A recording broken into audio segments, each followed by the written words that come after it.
प्रशिक्षण के संबंध में मैं ये जानकारी आप लोग को देना चाह रहा था कि अभी हाल में ही जो परिणाम आया, जो जून में फाइनल हुआ, उसमें करीब 21,300 हमारे जो सिपाही है उनकी नियुक्ति की गई थी और उसमें से जो पुरुष हैं लगभग 10,200 पुरुष हैं और 11,170 के करीब महिलाएं हैं।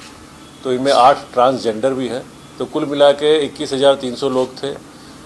इसके अतिरिक्त करीब 1,060 लोग हमारे पहले जो सिपाही नियुक्त हुए थे उनकी ट्रेनिंग नहीं हुई थी, बेसिक ट्रेनिंग नहीं हुई थी। तो जो नए सिपाही आए 21,300 और जो पुराने लगभग 1,000 के आसपास हैं, तो 22,300 की प्रशिक्षण कराया जा रहा था एक साथ ही। ऐसा कभी हुआ नहीं है बिहार में पहले कभी, और हमारी जानकारी में किसी स्टेट में भी पहले ऐसा कभी नहीं हुआ था कि एक साथ ही इतने ज़्यादा लोगों का प्रशिक्षण कराया जाए। तो एक तरीके से चुनौती थी, उसको हम लोगों ने स्वीकार किया और इसके बाद उसको जो हमने प्रक्रिया अपनाई उसके बारे में जानकारी देना चाहेंगे।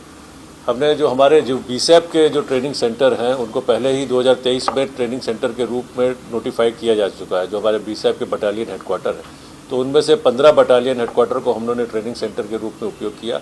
इसके अलावा 33 जो हमारे जो जिला के पुलिस केंद्र हैं, हमारे यहाँ 40 ज़िले हैं, आउट ऑफ 40 जो 33 पुलिस केंद्र हैं उनको हम लोगों ने सरकार के स्तर से अस्थायी रूप से प्रशिक्षण केंद्र के रूप में नोटिफाई कराया। तो नोटिफिकेशन इसलिए भी ज़रूरी था क्योंकि नोटिफिकेशन के बाद हमने सभी प्रशिक्षण केंद्रों का जो ट्रेनिंग हेड होता है उसको क्रिएट कर सके और ट्रेनिंग हेड में अलॉटमेंट दे सके। अदरवाइज़ हम अलॉटमेंट नहीं दे सकते थे। दूसरा, इससे हमको फ़ायदा ये हुआ कि जो ट्रेनिंग प्रशिक्षण केंद्र के रूप में मिलने वाली सभी सुविधाएं उनको दे सकते हैं। अनुदेशक जो हमारे ट्रेनर होते हैं, जिनको अनुदेशक बोलते हैं हिंदी में, उनको भी 12% का भत्ता ट्रेनिंग अलाउंस मिलता है। तो यहाँ पर जो लोग ट्रेनिंग देंगे उनको सभी लोगों को 12% ट्रेनिंग भत्ता मिलेगा। इस कारण से हमने 33 पुलिस केंद्रों को अस्थायी रूप से प्रशिक्षण केंद्र घोषित कराया। और जैसा मैंने पहले कहा कि 15 हमारे पास बीसैप के जो ट्रेनिंग बटालियन हेडक्वार्टर थे वो थे। टोटल 48 प्लस एक CTS नाथनगर है जिसकी हमारी कैपेसिटी 1500 है, उसको हमने यूज़ किया। इसके बाद भी हमारे पास करीब 2,000 सिपाही जब प्रशिक्षण के लिए इनको हम लोग नहीं एडजस्ट कर पा रहे थे, तो उनमें से करीब 1,300 लोगों को जो बीसैप के जवान थे उनको हमने CRPF में भेजा है। CRPF के कैंप चंदौली और मोकामा में उनकी ट्रेनिंग हो रही है। चंदौली में पुरुष जो हमारे बीसैप के जवान हैं उनकी ट्रेनिंग हो रही है और मोकामा में CRPF के जो महिला हमारी बीसैप की कर्मी थी उनकी ट्रेनिंग हो रही है। और करीब 628 लोग, 1,300 ही हो गए और उसके बाद जो 640 लोग बचे उनको हम लोगों ने SSB के 3 जगह पर भेजा है, जिसमें बगहा, बेतिया और सीतामढ़ी में उनकी ट्रेनिंग हो रही है। इस तरीके से कुल मिला के 22,300 का प्रशिक्षण दिनांक 21 जुलाई से प्रारंभ किया जा चुका है और प्रशिक्षण अभी सुचारू रूप से चल रहा है। इसके लिए हमको काफ़ी संख्या में अनुदेशकों की आवश्यकता हुई थी। तो जो इंडोर अनुदेशक जो इंडोर क्लासेस लेते हैं और जो आउटडोर क्लासेस लेते हैं, तो करीब इतनी 22,000 के ऊपर जो हमारा स्केल है कि हर 25 ट्रेनीज़ के ऊपर एक बाह्य अनुदेशक आउटडोर ट्रेनर होगा और हर 50 ट्रेनीज़ के ऊपर एक इंडोर ट्रेनर होगा। उस रेट से हमको करीब 490 हमको अंतः अनुदेशक और 980 बाह्य अनुदेशक की आवश्यकता थी। उसके लिए हम लोगों ने इनका चयन किया गया। जिलों से हमने जो योग्य पदाधिकारी थे उनका मनोनयन मांगा। उनको चयनित करते हुए फिर हमने उनका 3-3 दिन का ओरिएंटेशन जो था, जो अनुदेशक लोग हैं उनका हमने कोर्स चलाया, एक शॉर्ट कोर्स चलाया और उनको सेंसिटाइज किया कि किस तरह से ट्रेनिंग देनी है। तो इतने करीब 1,500 हो जाते हैं, 490 और 980 मिलकर इतने अनुदेशकों को हम लोगों ने डिप्यूट किया है इन सारे ट्रेनिंग सेंटर में। जो हमारे CRPF SSB जहाँ ट्रेनिंग प्राप्त कर रही है, तो वहाँ पे आउटडोर ट्रेनर उनके पास अपने पास उपलब्ध है उनके पास, तो आउटडोर की बहुत अच्छी ट्रेनिंग वो कर रहे हैं। और इन जगहों पे हमने इंडोर क्लासेस के लिए बिहार पुलिस के जो पदाधिकारी हैं उनको भेजा गया है। एक मेजर चीज़ जो हम लोगों ने इस बार की है वो ये हुआ कि लास्ट जो हमारा सिलेबस जो था, स्टडी मटीरियल था, वो 2016 का प्रिंट हुआ था।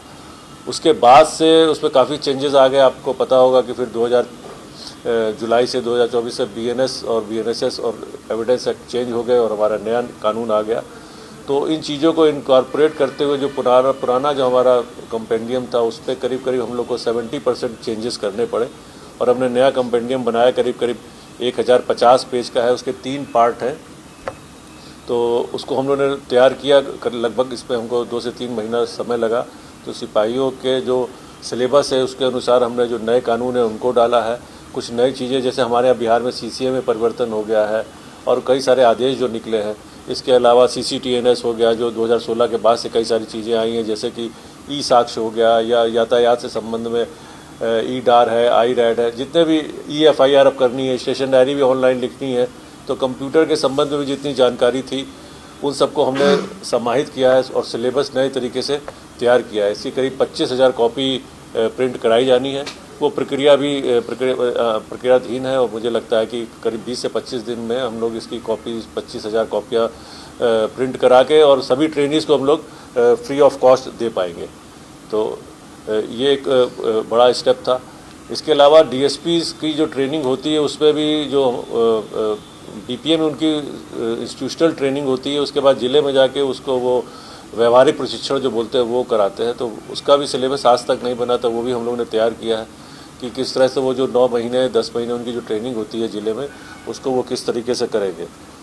एक चीज़ और है, जो अनुदेशक है अभी तो वर्तमान में उनको 12% का हम लोग, जैसा भी मैंने पहले भी कहा कि ट्रेनिंग अलाउंस देते हैं, प्रशिक्षण भत्ता देते हैं, उसको हमने बढ़ा के 20% किए जाने का एक प्रस्ताव है जिसको हमने आगे बढ़ाया है। वो भी प्रक्रियाधीन है। तो मुझे लगता है कि वंस इट इज़ अप्रूव्ड, इसका अप्रूवल जब हो जाएगा तो 20% का जो ट्रेनिंग भत्ता 7th पे कमीशन में, एक चीज़ मैं यहाँ बता देता हूँ, कुछ जगह प्रशिक्षण जो भत्ते दिए जा रहे हैं अन्य प्रभागों में, आपने देखा होगा कि STF है, ATS है, तो ज़्यादातर जो भत्ते हैं वो 6th पे कमीशन के हैं। तो इसको हमने जो प्रस्ताव है उसको हमने 7th पे कमीशन का जो बेसिक पे आएगा उस पर हमने दिया है। और last but the most important thing कि ट्रेनिंग में जो एक मेस का प्रबंधन रहता है वो एक बड़ा चैलेंज रहता है हमारे पास। क्लासेज और हमने आउटडोर जो ग्राउंड है उनकी व्यवस्था तो कर ली है।